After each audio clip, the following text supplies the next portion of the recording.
tuning in and checking out our latest build guide for the Cyclone Berserker.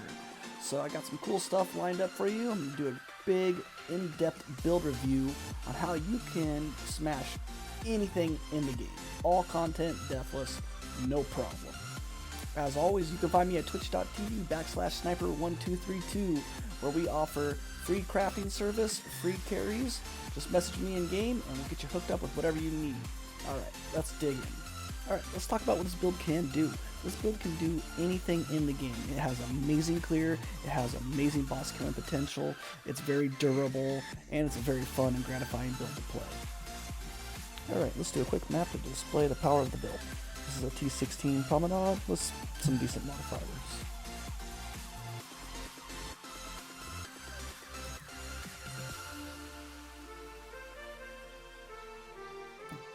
As soon as we get going, we're going to start building rage as soon as we move. Don't forget to do your enduring cry and your other cry, your rallying cry.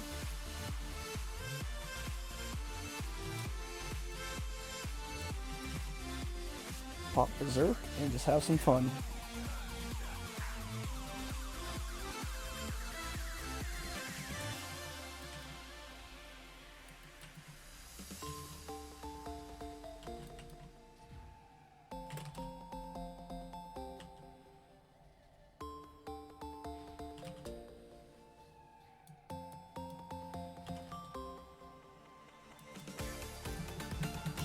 Don't forget to throw that rallying cry and enduring cry in.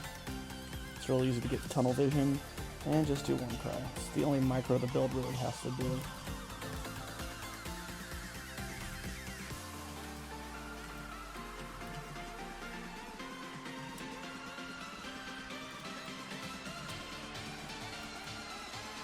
This is with increased area of effect, this is not with concentrated effect.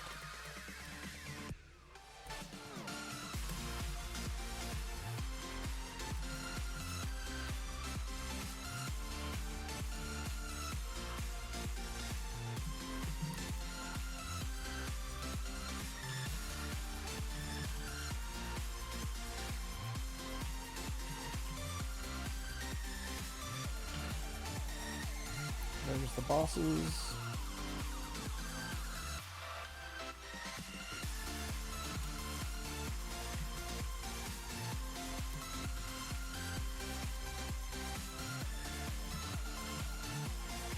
And voila, T16 done.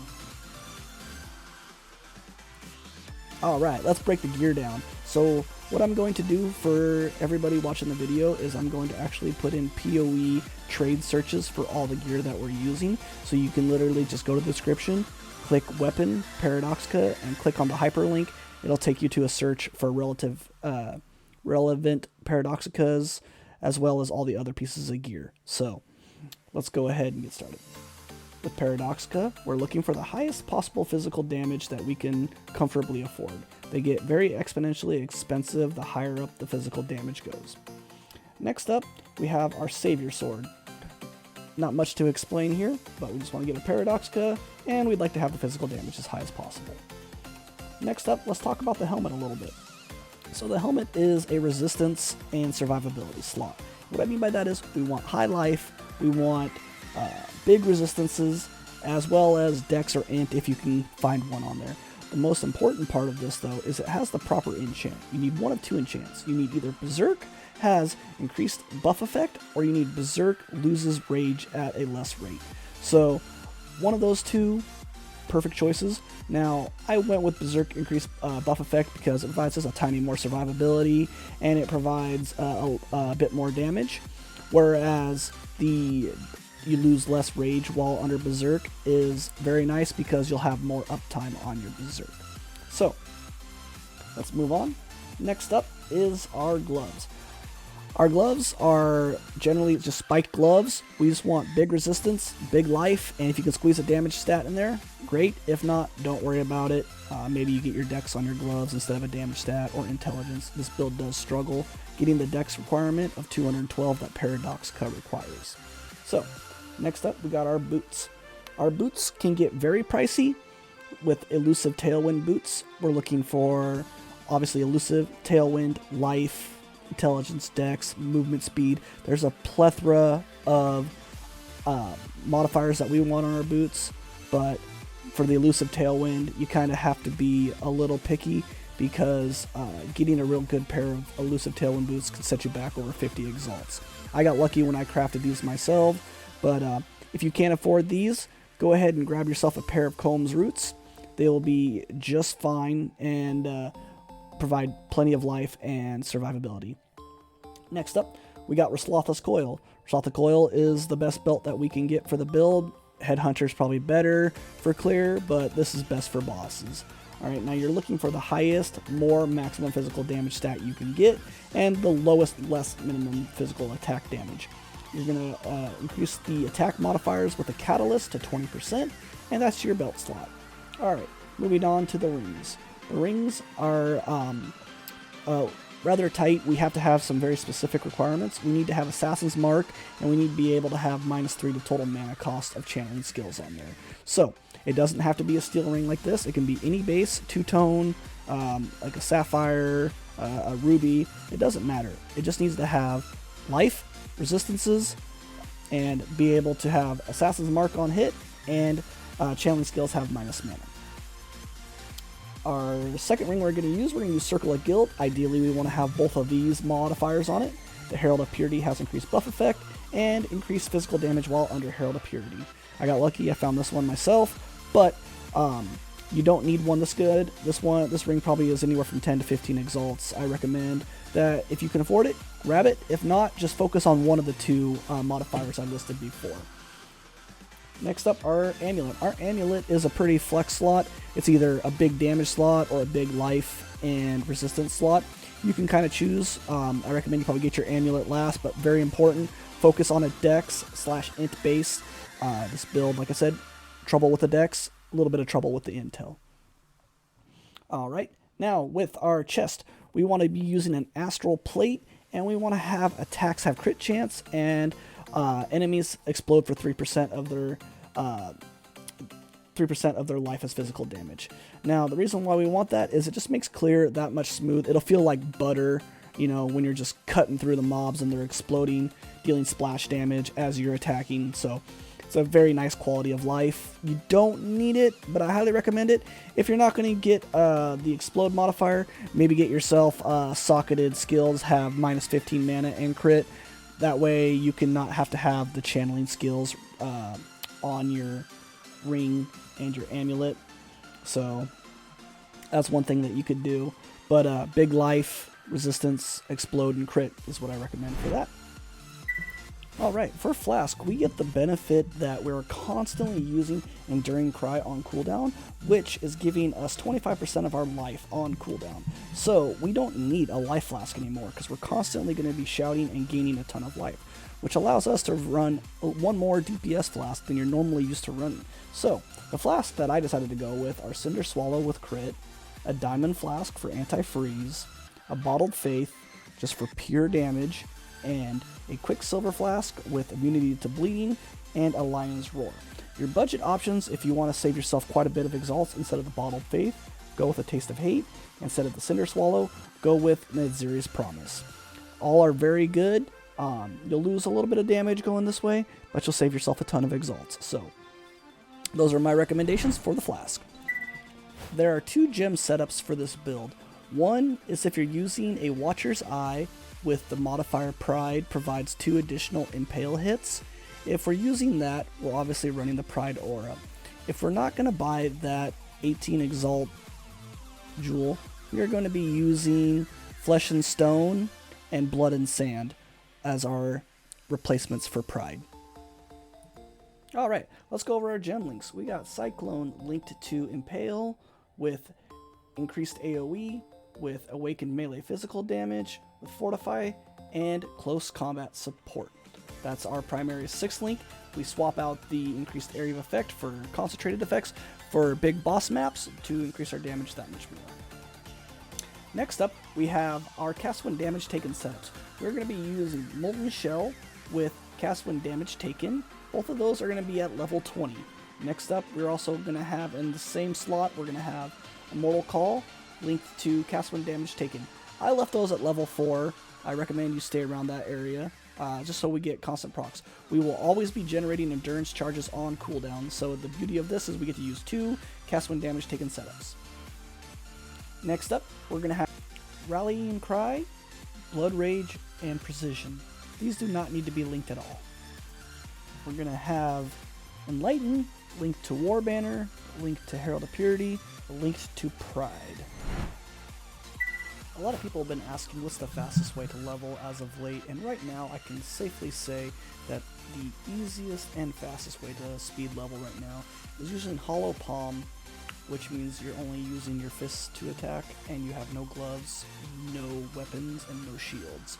But what we're going to use is Consecrated Path with Onslaught, Melee Fizz, Elemental Damage with attacks, Physical to Lightning, and faster attacks in a Tabula Rasa. We're going to use 2 layouts of all, 1 Astroments, a Gold Rune, and a 7 League Steps or a Wanderlust. With this setup, you can just rip through the campaign. I was able to get through the campaign in 3 hours and 55 minutes, all skill points, all ascendancies. It is absolutely incredibly fast. Alright, let's go ahead and dig into the passive tree. So I will have the path of building, of course, uploaded in the comments, so I'm not going to go over how to level it, but I just want to point out a few key things.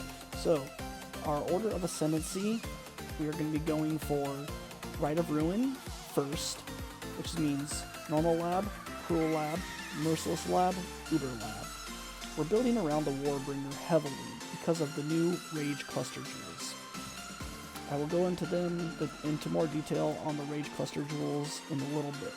But here's our tree. I want to point out a few key things. So, first thing that we have to have that's mandatory is we need to get Battle Cry. You can either anoint this on your amulet, or you can select it just like I did. If you select it like I did, we're going to anoint Fatal Blade. Now, another important part is, due to us using foils for our weapons, the dexterity requirement is really tight. So, whenever you're buying your gear, always look for that extra dex on it if you can secure it. A big thing that's almost mandatory is you're going to need to get a Brutal Restraint Jewel. Now, what Brutal Restraint does is adds dex to every single small passive. So you'll notice on all these life nodes, at the bottom it says increased dex. So this is generating a ton of dexterity, and if you get a good one, you can get some nice bonuses. Like this one has increased movement speed, increased power of your non-curse auras. It's going to have cold resistance, has global accuracy, so in general they're very, very powerful. You can always use a divine on them to change the number, and it will randomize what these kind of nodes are, but the dex will always remain. So go ahead and give that a try. You just want it really for the dex. It's going to touch a lot of nodes that you already have, and it's going to help you out just so much on gearing for your dexterity requirements. One quick thing, if you decide that you don't want to run the Watcher's Eye, instead of Pride, you will be running Flesh and Stone and Blood and Sand instead of the Pride setup. So just make sure that you plan accordingly. It's about the same reserved mana, but you just won't be using Pride if you decide not to go this route. Alright, let's get into why this build is so good. It's because of these new cluster jewels that make this build absolutely stand out more than Cyclone has ever stood out before. So, things that we are looking for are 2 large cluster jewels. You want to get one similar to this. So, it's going to say, added small passives grant deep cuts. This one is 100% mandatory. We also need to have one with vicious skewering on it. You don't want it on both. You just need one of your large jewels to have vicious skewering. Now, if you look at this, vicious skewering gives you attacks have 10% chance to cause bleeding, 10% to impale enemies on hits with attacks. That's really important because that takes us to 100% impale without having to use Dread Banner, which allows us to use War Banner. Now, Deep Cuts gives you 1 additional impale hit. It is absolutely insane how much each additional impale scales our damage. So, remember, we need one with those 2 notables, and then we're going to branch off with a medium cluster jewel.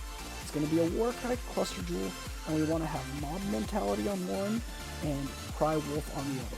Mob Mentality means every time we shout any one of these 2 Rallying Cries or Enduring Cries, we're going to gain 5 Rage. we have 2 of these on our tree, so we gain 10 rage every time we do a shout. Now, Cry Wolf makes it so that we are always treated to have at least 10 nearby enemies. We have a total of 3 of these on our tree. We have this one, and this one. So, if you read Rallying Cry, you do more damage based off the amount of enemies around you, and if you read Enduring Cry, you gain endurance charges based off the enemies around you. So we are always treated to have minimum 30 endurance charges. So if you look at this, I have 0 endurance charges. When I shout, I'm at maximum endurance charges, just like that, and I gain 10 rage. So as I hold down my left mouse button, which is now my move button, I am constantly generating rage. I pop Berserk now. Look how long we are sustaining Berserk. You will sustain Berserk even longer because now you'll be attacking, gaining rage, and shouting at the same time, which generates rage. It is absolutely insane, and our damage gets very multiplicative as we start gaining rage and have enemies nearby us. So that's why we're scaling that way. Also, instead of using small jewels, we are just choosing to socket a Crimson Jewel and a Murderous Eye Jewel in our sockets. So this is helping fill out my dex requirement, it's giving me some attack speed and 7% life. It saves 2 passive nodes by doing this on each of the small jewels. So over here you'll see I have a Murderous Eye on this one and a Murderous Eye on that one. We're looking for flat fizz damage on it since we scale it so well, but that's why we're using that instead of small cluster jewels. If you can find a Megalomaniac with either Hexbreaker or Deep Cuts, I highly recommend it. Hexbreaker is not required, but it's sure nice quality of life when you're doing maps. You will be immune to curses while you're channeling. Guess what? Cyclone's a channeling skill. We'll be immune to curses pretty much 24/7. And this is, like I said, Deep Cuts is another Impale. So we gain 3 Impales off of our tree, as well as 2 more Impales right here. So we're up to 10 Impales with our Cyclone, which is crazy damage. Thanks for stopping by and checking the build out. Really do appreciate it. If you have any questions whatsoever, or you want some budget options, or some just general questions about the build, don't hesitate to stop by at twitch.tv/sniper1232. Would love to have you by and talk about the build or anything else Path of Exile related. So thank you so much. Hope you enjoyed the build. If you liked it, please subscribe to the channel. Maybe drop a follow on Twitch. Would be very appreciative. Thank you guys. Stay safe. See you soon.